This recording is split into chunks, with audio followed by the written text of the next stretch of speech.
Veterans Aid Society, they often come to Operation Come Home for services. I would imagine also that a disproportionate number would be LGBTQ youth as well. There's an increase for sure in LGBTQ youth. In fact, I would say at this point we serve about 500 young people a year, and I would say that between 5 and 10% would be LGBTQ. I started my career at the Shepherds of Good Hope in 1988. And so I've worked primarily in my lifetime with youth and with the homelessness population. And I would like to say that I've seen things improve significantly, but unfortunately I really can't say that at this time. So what isn't happening that should be happening? Well, one of the biggest issues for youth that come to Operation Come Home and all kinds of other people certainly is the lack of affordable housing.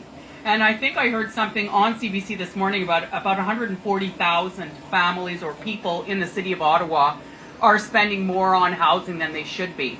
And so that's 14% of the population in Ottawa. And so for youth, it's even more difficult for them to find affordable housing because of their age. They don't have any assets. They likely don't have a lot of credit, if any. And because of their age, a lot of people don't want to rent to them. But, you know, at the end of the day, there's a waiting list for all people that are waiting for affordable housing of almost 10,000 people are waiting for affordable housing.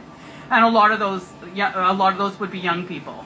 And certainly within the system, and we work very closely with the City of Ottawa, the city has done its best to try and increase the affordable housing stock. There isn't enough money in the system, whether that's federally, provincially, or municipally. However, at the end of the day, we do now have a national housing strategy, and it's time that all levels of government, as well as the private sector, start to take this issue more seriously. Really, the only thing we can do to assist them is allow them to come into our space, to get warm and to eat, and to sleep if they need to, and many of them do need to. There are not enough shelter beds. There are not enough places for young people to go. We've seen the emergence of a tent city in Ottawa. Does that surprise you?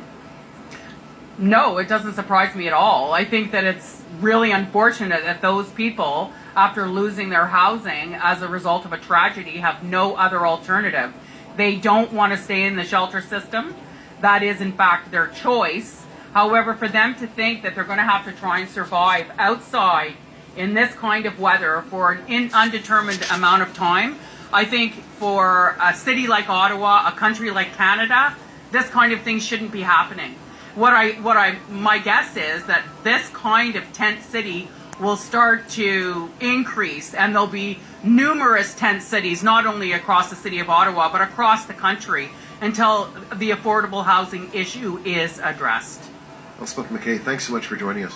You're very welcome, Adrian.